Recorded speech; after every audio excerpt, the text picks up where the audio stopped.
பஸ்ஸுக்குள் உற்று உற்று பார்த்த போலீசாருக்கு காத்திருந்த ஷாக்.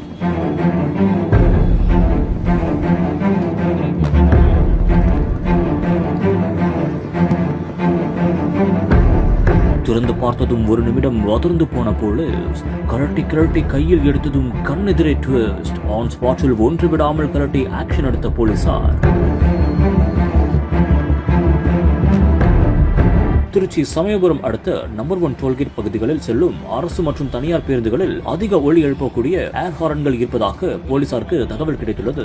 இதையடுத்து சம்பவ இடத்தில் உடனடியாக திருச்சி மாவட்ட காவல் கண்காணிப்பாளர் செல்வ நாகரத்தினம் உத்தரவின் பேரில் சம்பவ இடத்துக்கு போக்குவரத்து போலீசார் உட்பட காவல் அதிகாரிகள் சென்றுள்ளனர். மேலும் அவர்கள் பேருந்துகளில் உடனடியாக ஆய்வு மேற்கொண்டனர். அப்போது அதிக ஒலி எழுப்பக்கூடிய ஏர் ஹாரன்களை அவர்கள் பறிமுதல் செய்ததாகவும் தற்போது தகவல் ஒன்று வெளியாகி இருக்கிறது. இது தொடர்பான காணொலி தற்போது சமூக வலைதளங்களில் அதிர்ச்சியையும் பரபரப்பையும் ஏற்படுத்தி இருக்கிறது.